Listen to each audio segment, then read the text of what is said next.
Hi, I'm Ashton. Welcome back to my floor. I put on some simple makeup this morning that I'm going to take off before I go to work this evening because I wanted to sit down and talk about autism per usual, right? Welcome back to my little autism corner. Recently, I've been thinking a lot of bit about my diagnoses and how exactly all of them came to be and if they all fit me. As kind of like a basic oversimplified overview, right? When I first started going to therapy, maybe when I was like 11 or 12, the first two things right off the bat, right? Anxiety and depression. Obviously. I went through a handful of therapists, hated the first one, loved the second one, but she moved, went to the third one, thought she was pretty decent. The third one diagnosed me with OCD on top of anxiety and depression. I think it was like an informal diagnosis. I'm pretty sure it went into my chart, but it's not there anymore. I don't know exactly how medical charts work, and the internet is a wild place and they all seem to be connected, but some of them aren't connected to each other.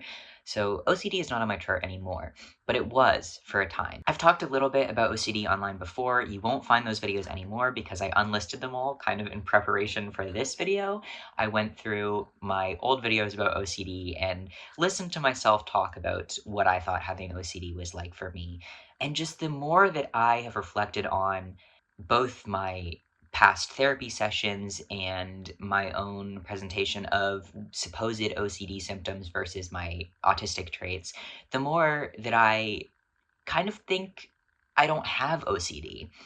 So I'm gonna undiagnose myself today. I think I made like 3 or 4 videos about OCD in total. I never really talked about it as much as I've talked about like being trans or being autistic, but I definitely thought I had OCD for, a handful of years.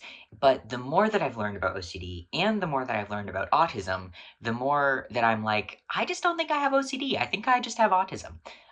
So I just wanted to talk a little bit about that today and what made me come to that conclusion. And so hopefully this will be entertaining. Maybe you'll get something out of it. I know a lot of you are also autistic. Some of you also have OCD, I'm sure. You may be thinking, you may not be thinking, I can't read your mind, but you might be thinking, Ashton, why did you private your OCD video? Even if you think now that you don't have OCD, because they could still be a helpful resource for other people, who knows? But I don't necessarily think those videos are misinformation, but I do think I was a little bit molding my experiences to fit a particular profile of symptoms that I do not actually fit. I think it is a lot more accurate and honest to describe my traits as autistic traits than it is to describe them as OCD symptoms. And I'm going to get into that a little bit more when I talk about specifics. It just didn't feel right for me personally to leave those videos up when I now know that the things that I was discussing, the things that I thought were OCD traits, were really just not OCD traits. I didn't lie in those videos. I genuinely did think I was experiencing symptoms of OCD because that's what I was told. But the more that I've learned about OCD, the more that I've learned about autism, the more that I know myself, the more that I'm like, that's not the most accurate description. And it didn't feel right leaving up videos where I was talking about a mental health condition that I no longer think that I have. It didn't feel right for people to potentially view those videos today in the future and think that I do have OCD and think that it's an accurate representation of OCD when now I don't think it is anymore. But yeah, if it wasn't exactly clear from the timeline, I was told I had OCD in like 2015 or so. About 2 years after that, I figured out I'm autistic. I didn't at that point question my OCD diagnosis because you can't have multiple things going on in your brain, obviously. The first time I talked about autism online was in 2019 or so like a couple years after my informal diagnosis. I have very complicated feelings about diagnosis, and I'm not going to get into that now. Maybe in another video in the future, but they're kind of personal feelings, and I don't know if I want to discuss them online that much. But I have learned a lot about autism since I first started talking about it online in 2018, and I've learned a lot about OCD since I first started talking about it online as well. But I also obviously want to preface most of this with no one's experiences are universal. It is possible to have both autism and OCD. I just don't. And I'm not attempting to undiagnose any of you if you have autism and OCD. I am just talking about my own experiences as an autistic person who was misdiagnosed with OCD. Anyway, let's get into it. Let's talk about it a little bit. I do want to mention that I am saying all of this with a bachelor's degree in psychology, which obviously is not a graduate degree. I'm not a therapist myself. But I know a little bit about psychology. It doesn't mean much, but it means something, right? And I do want to very much emphasize that the way that autism is taught and understood in the institution of psychology is very, very different than the broader, more nuanced, and frankly better understanding that comes from autistic people ourselves. I strongly believe that the autistic sphere, whether that's online, in person, on the internet, whatever, autistic communities and circles have a much broader and much more robust understanding of autism than the field of psychology as a whole. Again, this is my opinion, but that's what I've found from interacting with both autistic circles and like institutional psychology circles. I have found that I feel a lot more comfortable in autistic spaces than I do in like holistic psychology spaces. There is such a big difference between the way that like collectives of autistic people understand autism and professionals who study it understand autism. Again, that's a big overgeneralization, and different groups have different understandings, and different psychologists have different understandings. And there are psychologists that do understand autism, but largely, in my own personal experience, I have enjoyed and gotten a lot more out of autistic community spaces in terms of what is autism, how does it present to people, than I have in like a class about neuropsychopathology. What I would know about autism if I just took information from my psychology degree is that autism happens in young boys. They do repetitive movements, they often struggle with language and socializing, and they have unusually intense interests.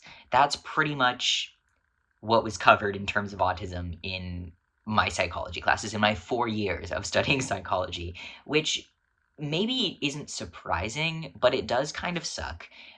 In that there are a lot of autistic people who are invisibilized. The institution of psychology doesn't seem to have a very broad or inclusive or genuinely thoughtful or curious viewpoint of autism. A lot of the classes that I took and the professionals that I interacted with don't really see autism in the way that the autistic community does. And again, that's an overgeneralization. I know that there are good psychologists out there and people who are like truly and genuinely curious about autism in institutional spaces, but like largely that has been my experience, and that's kind of what I want to get across. That there is a big contrast between the stereotypical understanding of autism that comes from psychology, which is what I just described, right?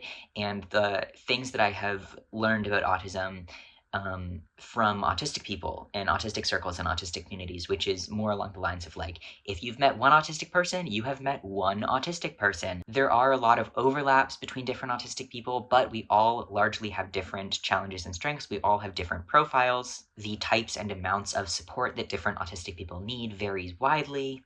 Not all autistic traits present in stereotypical ways. We are not all young white boys. And on top of that, a lot of autistic people, especially late diagnosed autistic people, as well as multiply marginalized autistic people, tend to learn to or are taught to mask their autistic traits, which makes autism present differently than the stereotypical profile, right?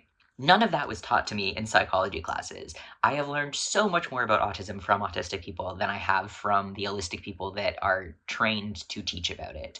And to be quite honest, I trust collectives of autistic people much more than I trust holistic professionals. I could keep going down that path. There's like so much to know about autism, and so much of it that I have learned has come from autistic communities, not from institutions.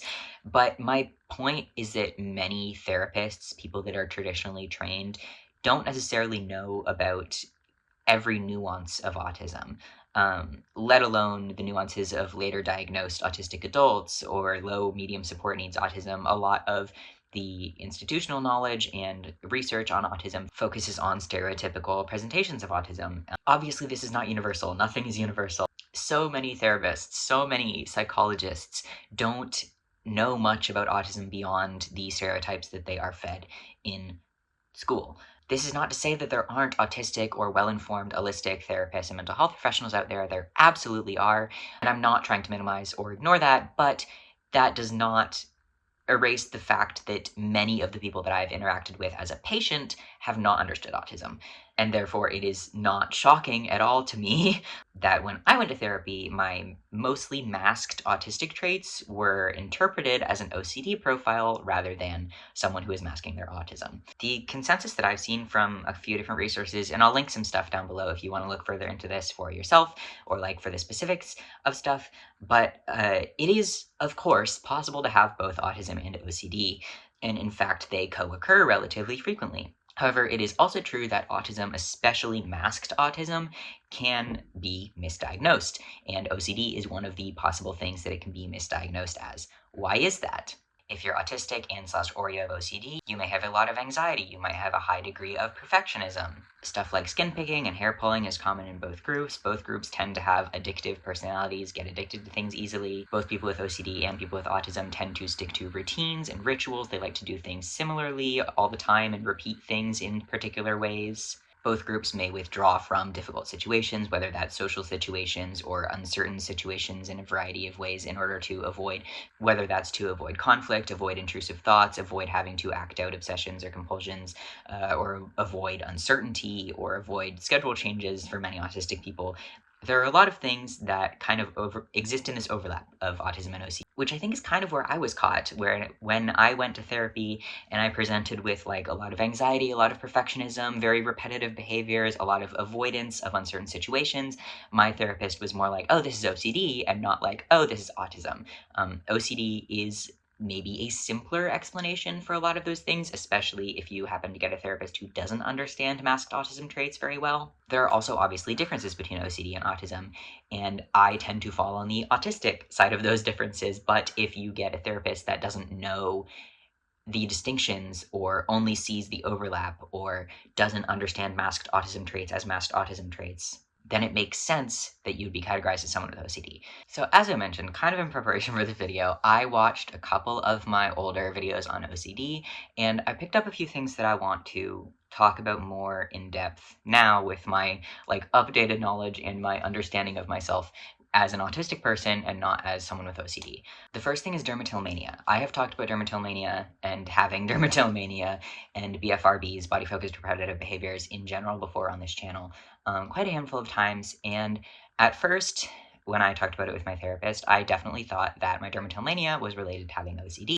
Dermatillomania is connected to OCD as well as trichotillomania and all of those other things, but they are also connected to autism.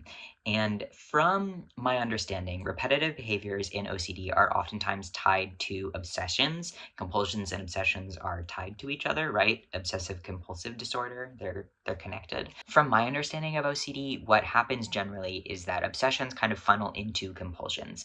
You become obsessed with something, it creates anxiety or distress, and your compulsions kind of help calm that anxiety or distress. That can be related to dermatillomania or any other sort of compulsive behavior. You know, there are a million ways that it can manifest. But for me, my repetitive dermatillomania isn't a response to an obsession. None of my repetitive habits are a response to obsessions. They're not compulsions.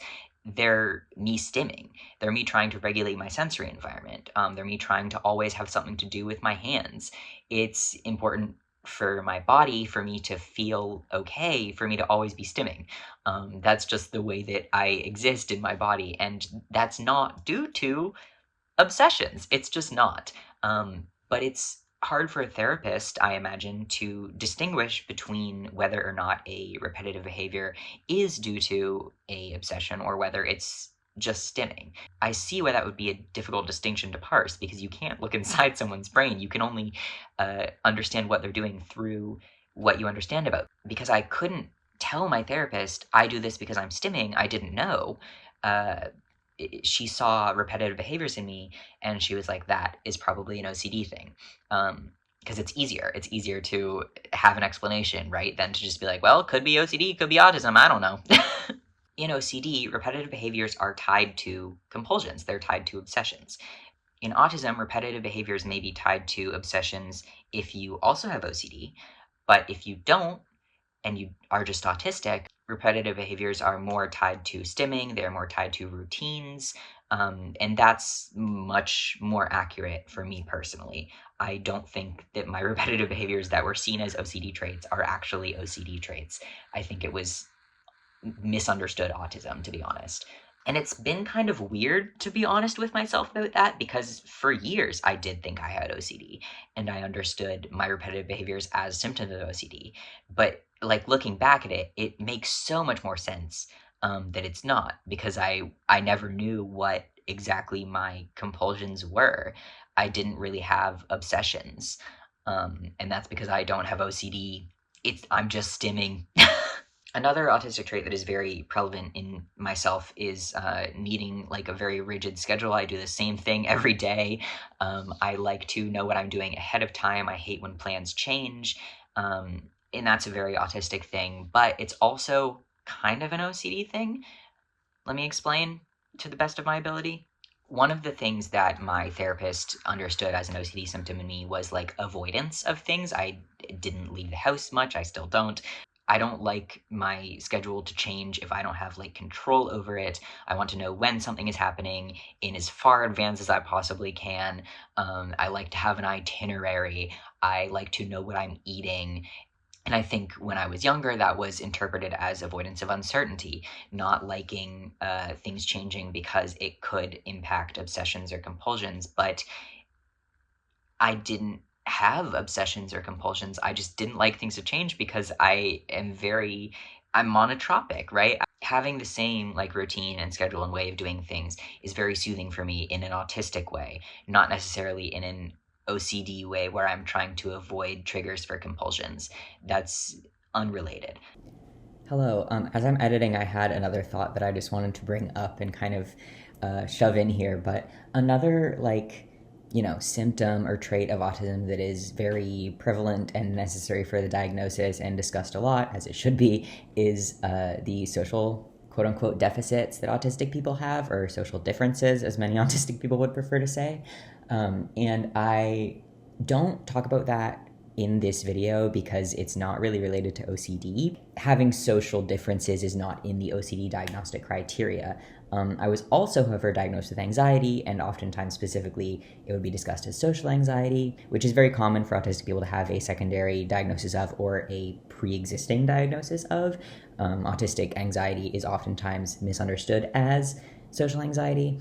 And I just wanted to mention that I do experience that, and I do have like a variety of social quote unquote deficits. I just don't talk about them in this video because I'm talking about OCD, which is not really related, if that makes sense. I hope that makes sense. I just wanted to bring that up because I feel like someone is going to bring it up in the comments, and I just wanted to clear that up before it even happens. So, on with the video. When my therapist was like, it seems to me like you have OCD, I was like, I mean, I guess that makes sense. You're the professional. And I feel like I was kind of encouraged to view my symptoms or traits, whatever you want to call them, as OCD things rather than as autistic things. Because I didn't know any better. If I didn't know I was autistic, how was I supposed to know that my traits were autistic traits and not like whatever my therapist told me they were? I felt like I was encouraged to view like washing my hands in a particular way, enjoying reorganizing my books, enjoying lining up toys and organizing things and collecting things and hoarding things. I was, I guess, led to view those as results of obsessions or compulsions that I don't really have, because that was the language that I was given to describe my experiences. And when you're told you have OCD and you're not told you're autistic, it is pretty easy to like misrepresent your own symptoms because of the framework you've been given to understand them. And I'm not like mad at my therapist, or I'm mad at like the system, I guess, that misses autistic kids so much and leads us to grow up not knowing what is going on with our brains, and leading us to oftentimes get misdiagnosed. I didn't hate eating meat as a kid because I had some sort of obsession or some sort of disgust or intrusive thoughts about it. I hated eating meat because it's a bad sensory experience for me. But if you don't have the language to explain that you have complex or misunderstood sensory needs, you can't say that you have sensory challenges if you don't know that language. It's hard to present your symptoms accurately if you don't know how to describe them. If your therapist explains OCD to you and they're like, oh yeah, you may have particular ways of washing your hands or your body because of your obsession. And you're like, yeah, I do wash my hands the same way every time. I do shower the exact same way every time. And you tell them that, they're gonna be like, yeah, that's because you're OCD. And they're not gonna tell you, oh, that can also be a symptom of something else. if they don't consider that as an option, then you're not going to know. And it's harder to know yourself when you're told you have OCD. And like, what are you going to do? Tell your therapist, no, I don't? Another thing that I wrote down that I talked about in my old OCD videos was like my food specificity. A lot of my preferences around food more so surround my sensory difficulties than they do any sort of obsession or compulsion that I could have had surrounding them. My therapist and I would talk about how if I don't like my food touching, that could be because of a contamination obsession. But like, there was no, oh, it could also be you just don't like your food touching because you're a picky person and you can taste when it touches or you can feel the texture difference. And I'm truly just so fascinated by the ways in which autistic traits are misinterpreted very consistently by all sorts of different people. And one of the ways that they can be misinterpreted is being kind of funneled into an OCD profile. And this is so similar to so many different things. And I've heard so many stories of autistic people who are misdiagnosed, whether it's with OCD or whether it's with anxiety and depression or whether it's with BPD. It's just fascinating, isn't it? It's fascinating that anyone can fuck up on a diagnosis, like professionals can fuck up. It's very funny to me how there's so much discussion and concern over self-diagnosis and how, what if you self-diagnose yourself wrong? Like, whatever, because you can also be professionally diagnosed wrong.